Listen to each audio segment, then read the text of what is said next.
At the beginning, it sounded like you weren't sure you were going to continue vlogging and didn't feel you were good at talking to the camera. You were great at it. What made you think that you weren't great at it? First of all, thank you. Talking into a camera never really has felt natural to me. I would assume to you either. Even now, talking in the camera feels really uncomfortable. Day 16. I was really trying that time. I think it's just not a natural thing for us in particular. Some people are really comfortable with it, and we've just never really been in front of the camera people. But I think pretty quickly on trail, I didn't feel like I was talking to a camera. Yeah. I was just kind of talking to something. Yeah. And maybe that's more of a statement about the trail, how it feels out there. But yeah, truly, I wasn't feel like I was talking to a YouTube channel. I felt like I was just kind of talking to my phone. Yeah. How did you do all of your editing on trail? Did you find it added a lot of work to your trip? It added a lot of work to the trip, and I think that's something to be considered at least. Not necessarily to detract from it, but I spent a lot of time, not necessarily on trail because I didn't have cell service or the capability, but in 0 days or town days when other people were relaxing. And so that was definitely a commitment. I did it on my phone, and I used LumaFusion, which is a fantastic app, and I've used it to edit everything on my channel thus far. It's a very good mobile editor, but it added a lot of work. Capturing the footage was not that bad because we weren't staging anything. There might have been 3 to 5 times that I'm like, hey, go back 10 steps and walk forward. Like the entirety of the trail? The whole trail. Yeah. It was a matter of capturing the footage in the moment, in the way it felt and what was real, and then later I would deal with that in editing and see what I had to work with. Yeah, I mean, and it's easier for me to say because I didn't really do a whole lot. I talked in a camera and took photos and videos, which I like to do anyways and would have done anyways. So for me, it wasn't really any different other than talking to the camera, obviously, than I would have normally done. So really, I think the burden was mostly on you. I think it worked out, though. I think it worked out, maybe, or it didn't. How did you manage with storage of all of your video footage? Okay, cloud storage became a problem. Obviously, when you're trying to shoot in high definition, that becomes a factor. Cloud storage was big, so getting into towns that had good Wi-Fi meant I could upload and free up space on our devices. I also had an external SD card reader, so I could export if I needed to SD cards. They weigh nothing and they take up no space, so I had a bunch of those. AirDrop. We were able to airdrop footage in between the two of us pretty easily. That's a good a feature of having Apple products. But storage these days, you just kind of invest in the right amount of storage, and it costs a little bit of money, but it's not. Should redo that. Hi, buddy. Can you not knock this over for a third time? I know. Yeah. Thank you. Just redo the question. Yeah, storage can go on SD cards. There's a lot of different dongles and adapters you can do to do that. I think cloud storage is good.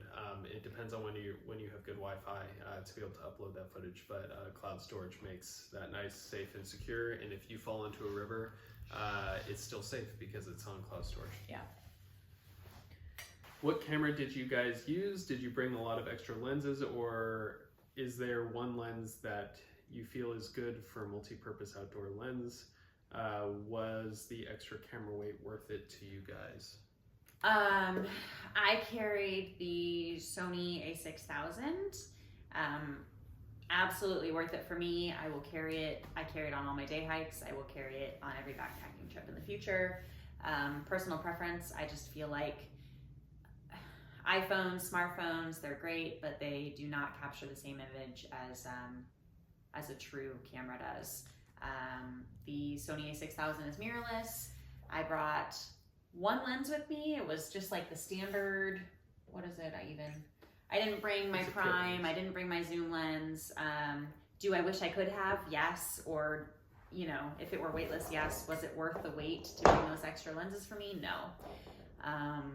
And also, like, the trail's dirty, and I don't know that I would have been super happy having those expensive lenses get dirty and dusty and have all those spots on it. So Sony A6000, one lens. Do I regret it? No. If you bring multiple lenses, you're doing swaps, and swaps allow dust into the body. Do we regret our camera choices? No. Was it a hindrance? Yes. Was it weight? Yes. Was it volume? Yes. Was there damage? Yes. Yeah. But that's just kind of the name of the game. People do it. People brought heavier cameras and lenses than I did, but you know, determine if it's worth it for you, I guess. Did you use software to edit the photo stories you posted on Insta, or was it straight from the camera or phone? I don't really know how to use software or anything. Anything you see on Instagram from me is just as it is. I don't use any software to edit anything. I don't know how. What software do you use for the route near the end on the video?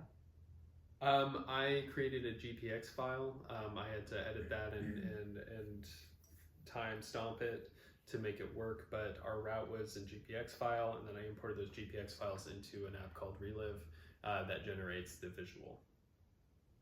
So if you're techie, that may make sense to you. What was the camera Cassie often carried on her shoulder strap? Did she ditch it? I carried the Sony A6000. I did not ditch my camera. I did ditch the little shoulder strap thing. I ended up putting it in my fanny pack. I just felt like it was more convenient to get to. The strap got really scratchy and really difficult to get in and out. My camera got very dirty up there. What vlogging gear did you take that you were glad you took, and what did you send home? We didn't send home anything Oh. in terms of equipment. We had a GoPro 9, we had a iPhone 12 Pro, each of us, and we had the A6000 with a kit lens on it. Every single thing in that was captured and edited on those devices, and that's what we did. We were very, very basic, I think, compared to what you can do. Sure, what you I mean, can besides like the standard smartphone. General tip, gimbal things. I brought a Osmo Pocket last time, which is a gimbaled camera, and gimbals don't belong out there. The dust and the water and stuff, gimbaled cameras don't work. Digital stabilization is the way to go these days.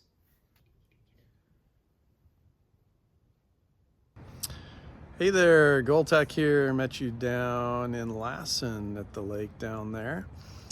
My question to you is, how much footage falls on the cutting room floor? How much do you use in your videos from what you take?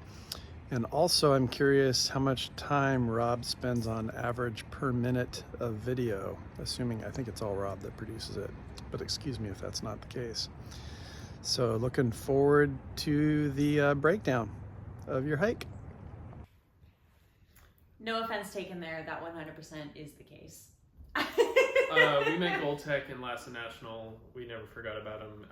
He actually gave us something to bring further up trail to one of the trail angels that helped him out.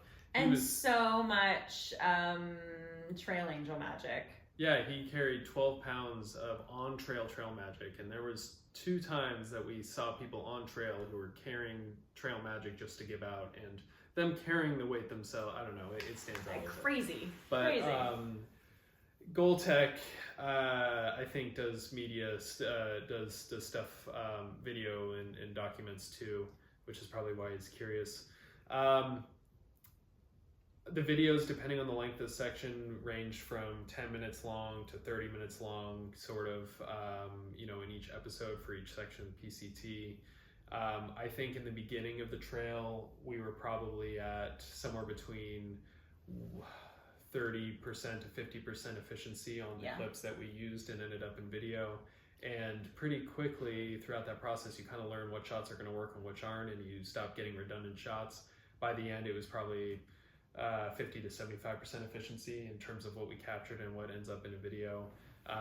In terms of editing, it depended a lot on what flowed and what didn't. But I think each episode was anywhere between 8 to 16 hours of total editing time. The capturing was really nothing. It really wasn't. It was me just holding a camera up, looking in the direction I was going to be looking at Cassie, or vice versa. Anyways, it was the editing that was hard, and truly just kind of staying true to what the story of the day was. Sometimes it would be easier to edit it up nice and happy and put some happy music to it, but in terms of philosophy of the editing, a lot of the music and tone choices were how we felt that day, and we tried to stay very true to that. And so it was quite a process per minute. I don't know, Goltech.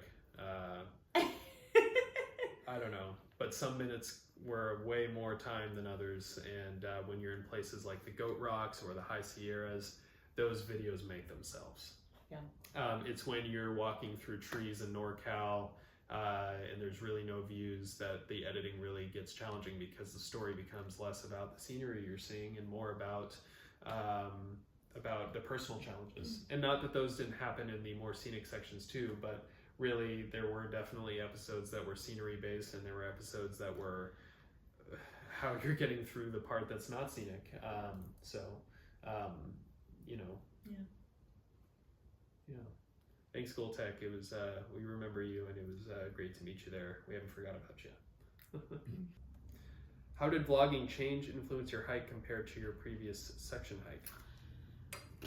I think this question for me is probably a little simpler than it is for you, but I took videos and photos pretty much the way that I normally would anyways. So for me, it didn't really impact a whole lot. I feel like trying to find a story in each day, as you like to say, maybe enhanced my hike for the better in some ways on the mundane days. But for you, I think maybe a little different. I think capturing it didn't change much. I mean, sure, we had to be a little more diligent with what we captured and how we captured it.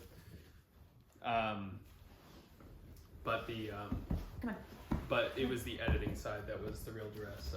I think that realistically, capturing it was more a matter of just being diligent about it, and it was kind of natural because it was kind of a confession cam for us. So so that part, I don't know.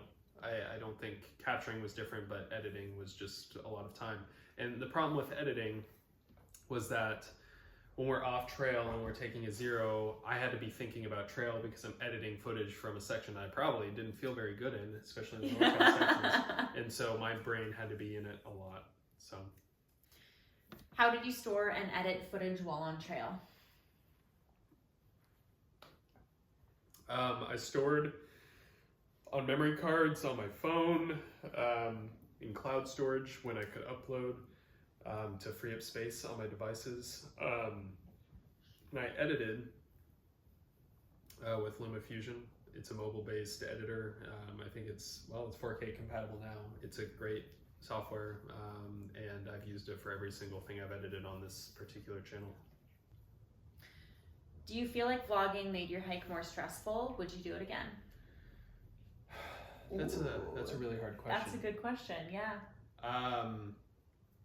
I think I don't really have a choice. I think I would have to, because of the value of being able to look back on it and kind of capture it. The truth is we started making the vlog because we wanted to be able to look back on it.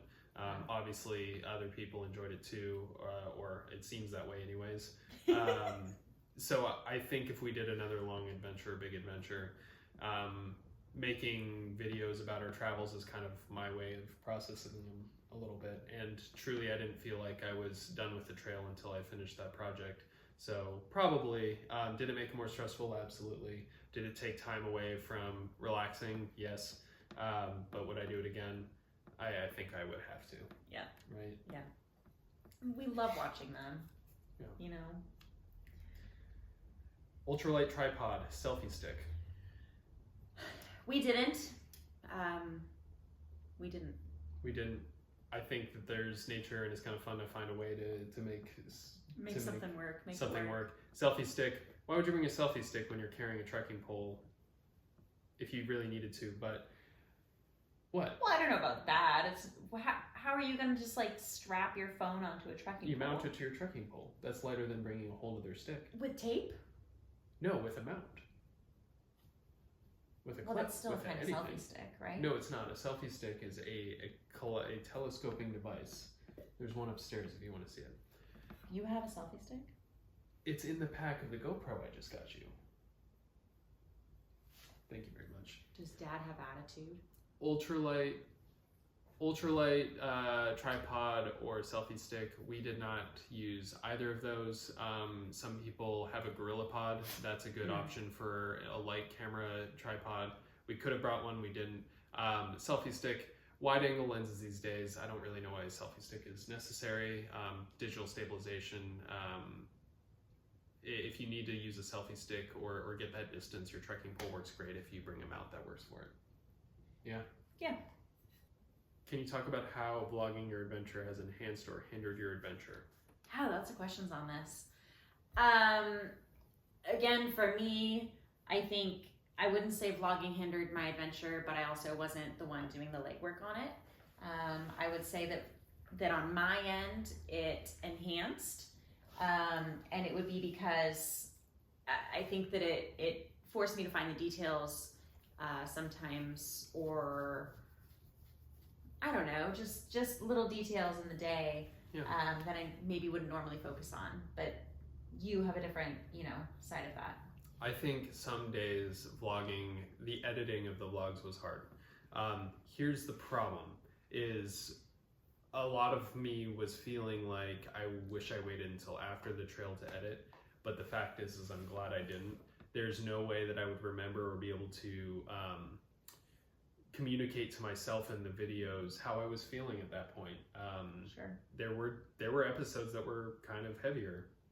There were episodes that were lighter, and that was representative because I was coming off of that section, and that's how I felt about it. And waiting till the end, I would lose some of that perspective. That's specific to me, but though it was a duress in some cases and it was stressful, being able to reflect in the moment, it was like a journal. And I kind of think that's what a vlog is supposed to be, or a blog is kind of true in that moment, how you're feeling at that time.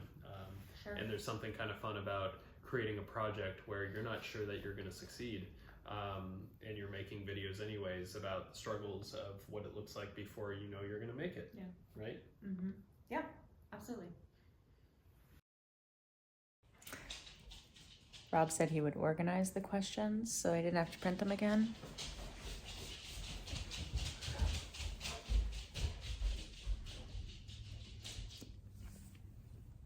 Organization.